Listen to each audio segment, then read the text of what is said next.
Yay. Okay, good. Good. Maybe we'll just wait a few more minutes, like 2 minutes, and then we'll get started. How are you guys?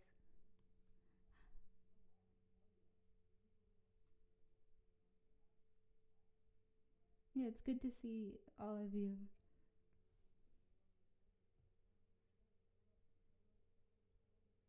Oh, Amy, Dr. Bauer. Amy, how are you? It's great to see you. Or to hear you.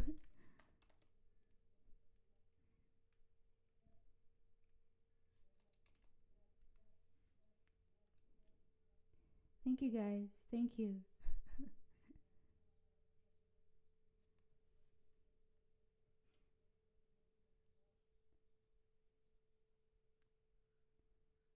Hi, Nina. Thank you so much.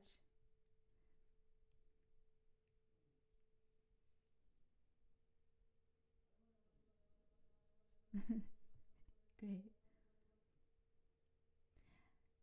It seems like we're towards the end of the pandemic. It's kind of a relief. And this is kind of like, yeah, a time to celebrate, and we can celebrate with some music.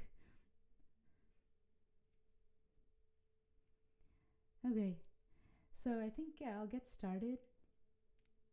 Thanks, Shadi. um,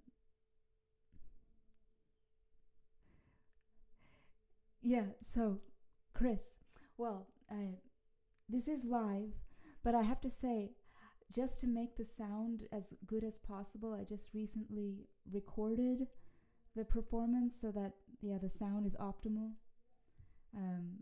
I think it would just be the best. So I just wanted to. You'll see that, but yeah, it just felt like the best option for me. Oh, Sharmita, thanks for coming.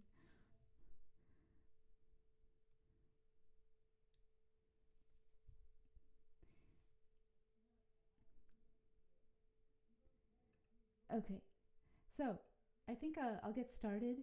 So this is a doctoral recital. It's for my final doctoral or DMA degree. Um, so I'm going to do a little bit of talking and speaking about my research uh, because this performance kind of supports that research. But if that's not your thing and you'd rather just listen to music, you can just relax for a bit, and the music will start soon.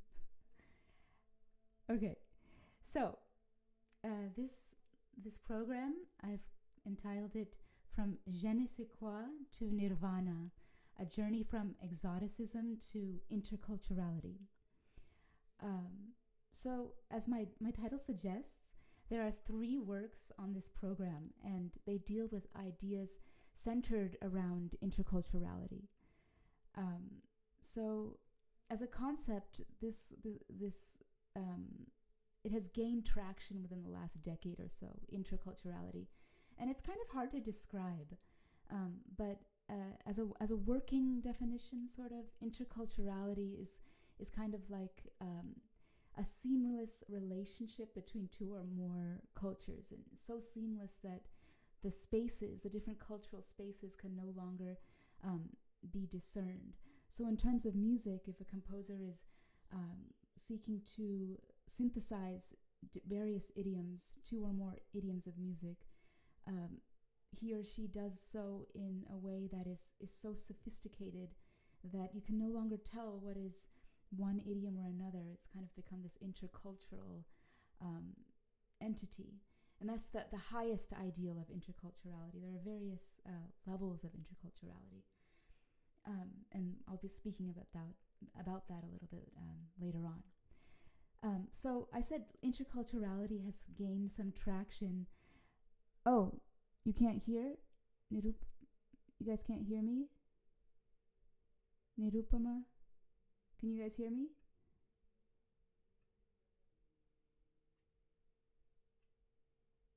Oh, I hope you guys can hear.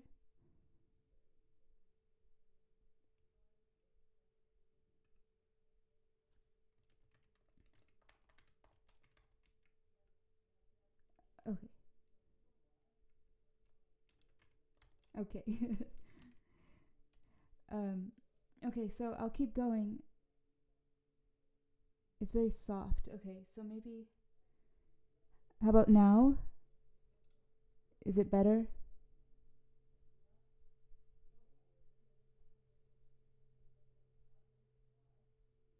Okay, how about now?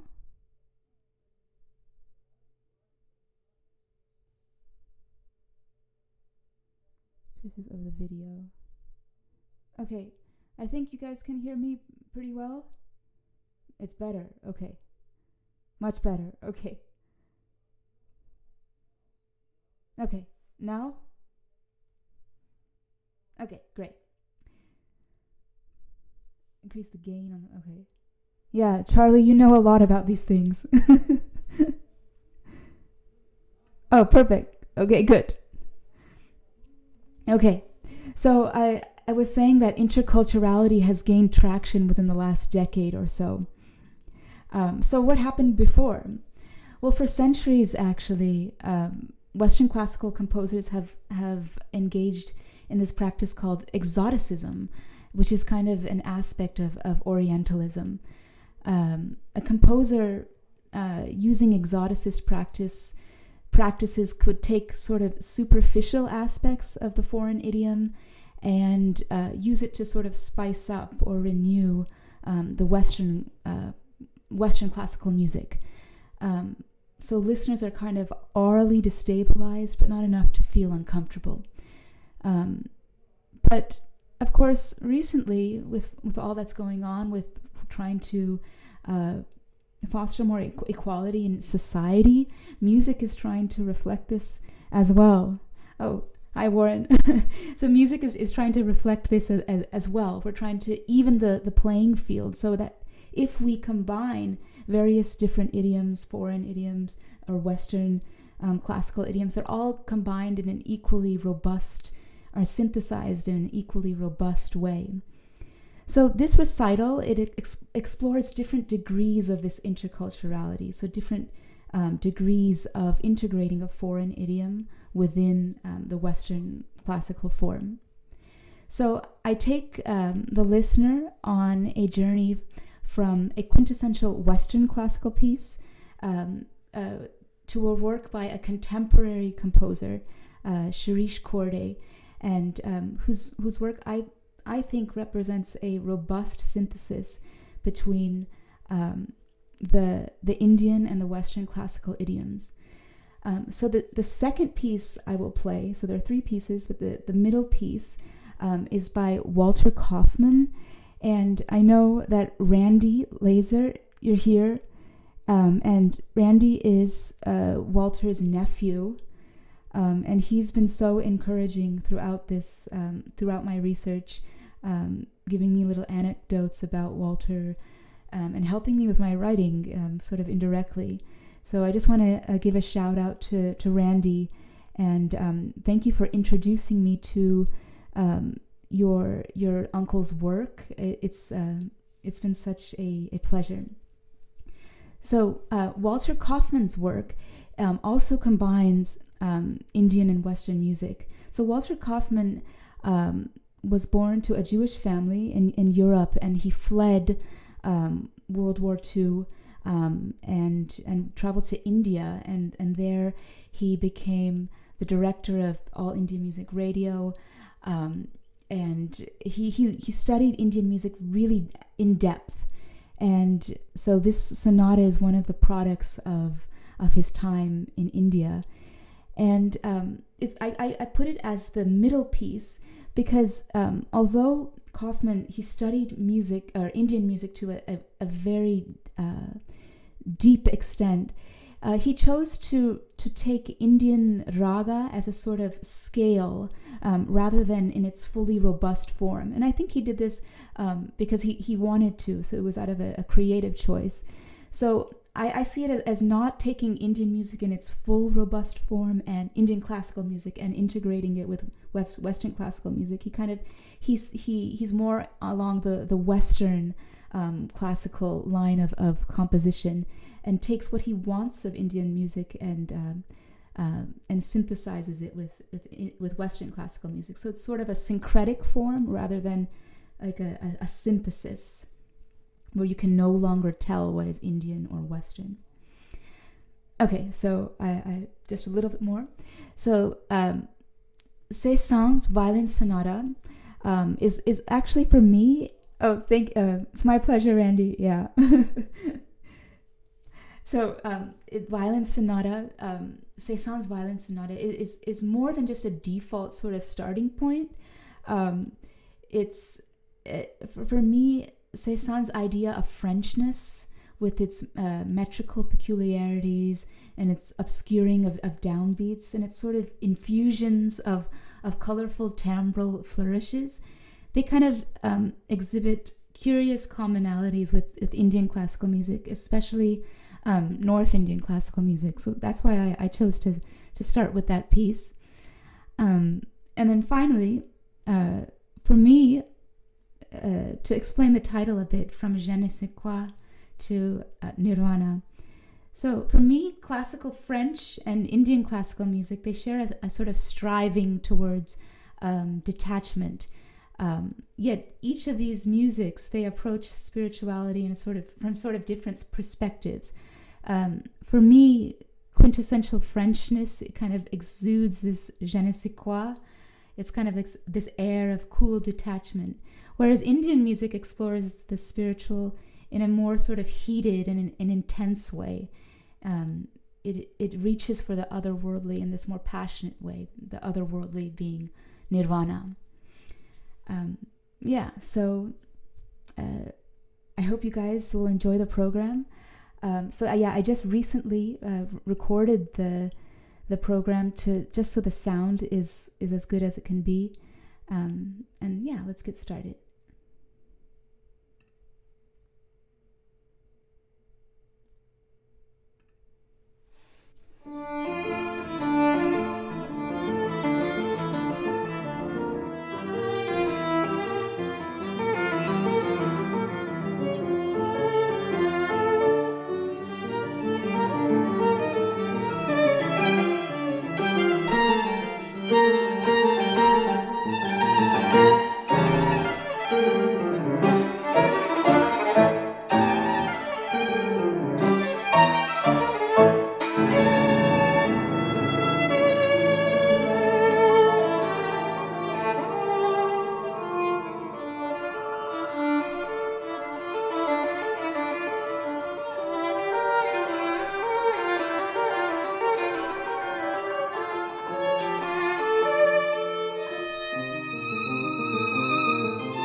Okay, I think I was muted, so I'll start again. So I hope you enjoyed that performance. And first of all, though, I'd like to give a shout out to my brother who agreed to collaborate with me. Thank you, guys. Yeah, so he agreed to collaborate with me, and he's just amazing. Yeah, I think he's watching right now. I'm not sure. Thank you, guys. Thank you. I hope you heard that French charm in it. That je ne sais quoi. Okay. So for the next piece, I have a piece by Walter Kaufmann, like I was saying. So he lived in India for about 12 years and studied Indian classical music very extensively. He wrote two very large books on Indian classical music. So this piece, though, is more Western in nature. It's for violin and piano, and it takes Indian raga, but treats it more like a Western scale. So what do I mean by that? So raga is a scale, but it's more than that. You can describe it in many ways, but you can also describe it as a collection of tones, which also has a specific ornamentations and cadential features, slidings, certain phrases. So actually, I'll just show you right now. So the first movement of this sonata is based on a raga called Shivranjani. So I'll just play this raga for you quickly, or I'll play this tone collection. So raga or Shivranjani is a pentatonic tone collection. So it sounds like this.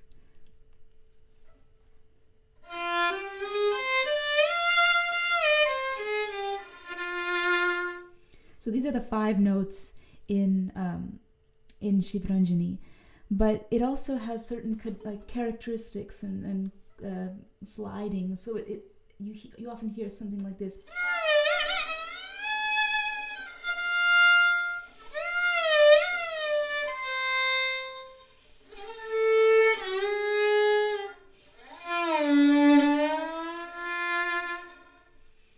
So it kind of has a certain also personality to it. So just by playing these notes, the 5 notes, doesn't mean that you'll be playing Shivranjani. But like I said, Kaufmann chooses to use Shivranjani more as a tone collection in order to fit it into Western sonata-like form. So when I present this next piece, you're going to hear 2 versions. So I'm going to play 30 seconds of Kaufmann's original work, which is very beautiful.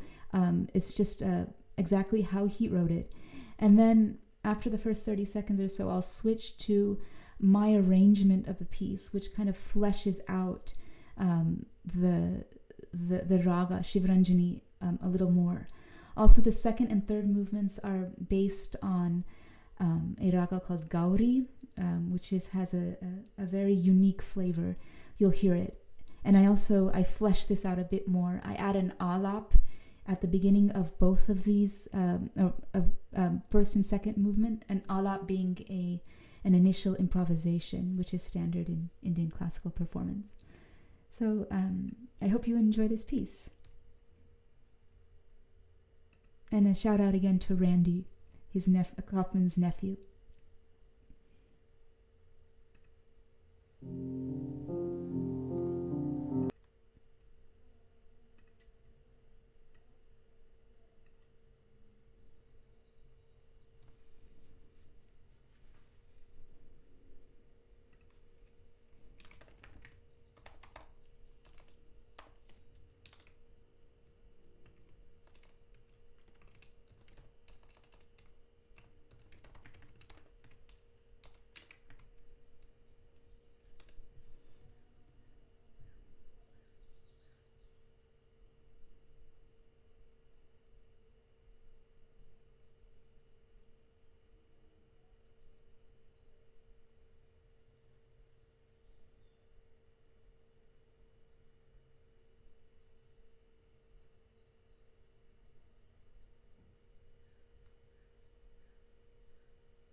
I hope you guys enjoyed that. It was really a lot of fun to play, and first I want to thank again Randy for helping me get a hold of this music. It's really unfortunate that so much of Kaufman's music lies in an archive in Indiana University. It's unpublished, and many people don't know about his significant body of work, and it's incredibly beautiful. So this is a small step in trying to get his music more known. And also, thank you, Dr. Gaur. Yeah, thank you, Randy. And also, I think Nirupama, she was pointing to the fact that Kaufman's signature tune is Kaufman's, one of his small compositions is the signature tune of All India radio. So it plays every day in India. So his music is being played, but people don't know him. And hope to change that a little bit. Thank you, Rob. Thank you. Okay, so before I play this final piece, I just wanted to bring attention to this small GoFundMe campaign I'm starting. I want to, obviously, through music, I want to promote cross-cultural awareness, or developing love for different cultures, or introducing people to different cultures. So I'd like to create these sort of short cinematic music videos that will help promote this cross-cultural awareness, and also another cause I'm very passionate about, which is environmental awareness, and in honor of World Environmental Day yesterday. So I want to create these videos, these music videos, which take this music from around the world, and also shoot these videos in a way that help promote eco-friendly living and environmental conservation. Because yes, I'm promoting cross-cultural awareness and through music, but I think that if you can't love the earth first, you can't really love anything. You can't really love people. So those two causes kind of go hand in hand. So if you'd be open to joining me on this mission, I'd be really honored if you wanted to make even a small financial contribution. That would be awesome. Okay, so for this, yes, my pleasure, Dr. Bauer. Thank you. Okay, so for this final piece, it's going to be a piece by Shirish Korde. He's alive and well. He's a professor of composition at Holy Cross, and the University of the Holy Cross in Massachusetts. So Shirish Korde, while he composes in the Western classical idiom, he has also studied extensively Indian classical music, particularly Hindustani classical music. And I see this work as really artfully blending both the idioms, so that you can't really tell what is what.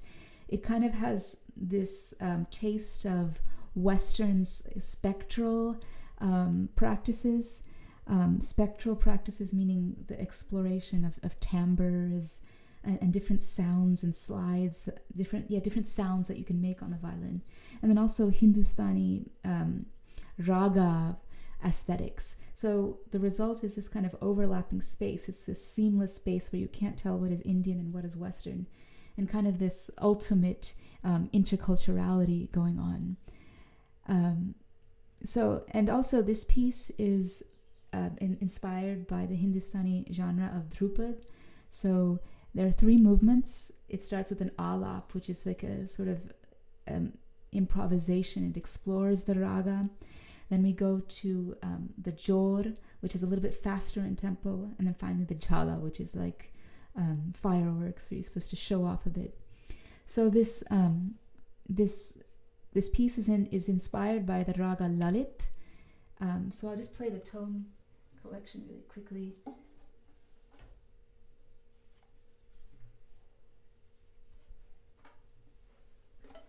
So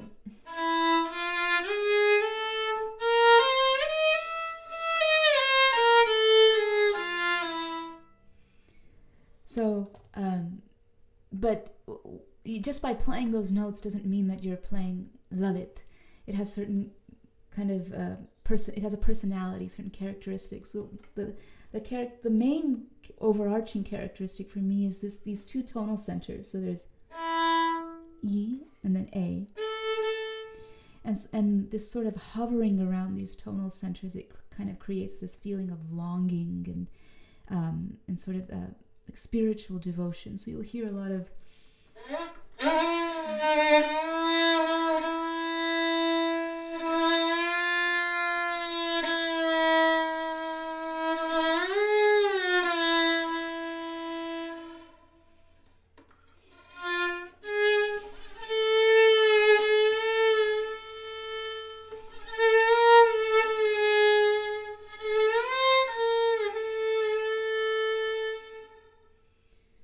that's kind of the overarching feel of this raga.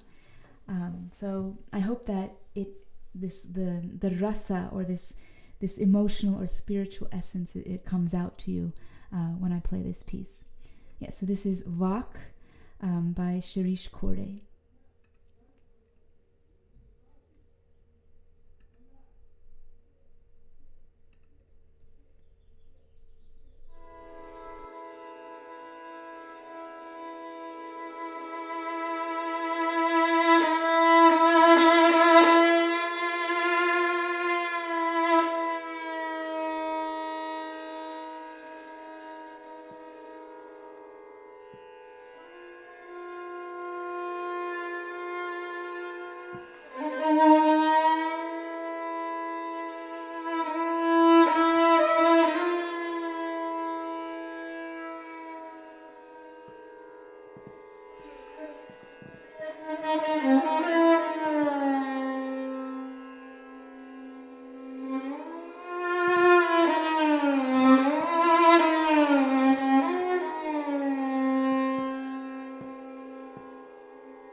Okay.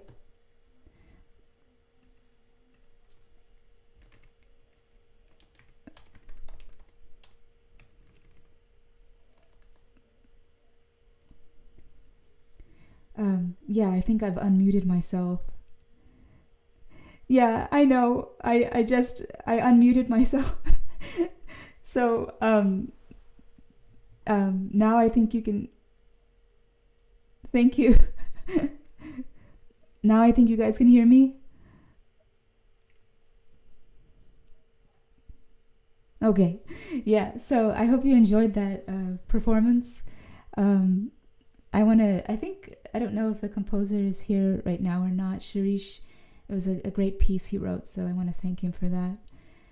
Do you guys have any questions or about my research, about my music? Thanks, guys. Thank you so much. Yeah. So again, if you'd like to contribute to my GoFundMe campaign, that would be great. If you just were here to enjoy the music, that's so awesome too. I'm really so appreciative. Yeah. Thank you guys. Oh, thank you, Anne. And thank you to Lavinia. I think I saw Lavinia here. Alice and Celeste. Charlie too. I want to thank all of you guys for coming. Yeah. So if you guys don't have any other questions, thank you, Nina. Thank you. Thank you so much. Thank you, Dan and David, Nirupama, Rob, all of you guys. It's really been great. Thank you. Okay, so I guess I hope that. Thank you, Nirupama. I hope that I'll be able to play live for you guys sometime. I think things are starting to open up, and finally we can actually create music, in a live, visceral sort of space. Thank you, Randy. Thank you, guys. Yeah, I've actually heard of John Mayer. I haven't played any of his music. I've seen some of his scores. Thank you, Warren. Yeah, I've seen some of his scores. I don't know, Dr. Bauer, if you know some of his music, and have you? Okay, sounds great. Sounds great. Yeah, he's also an extremely interesting composer as well, combining or synthesizing Indian and Western classical music. Yeah. Oh, that was so much fun. Thank you guys again, and if there's no other questions or anything, it was such a pleasure. I wish I could do it again, but hopefully I'll be able to play live for you sometime. Okay. Sign off now. Thanks, guys.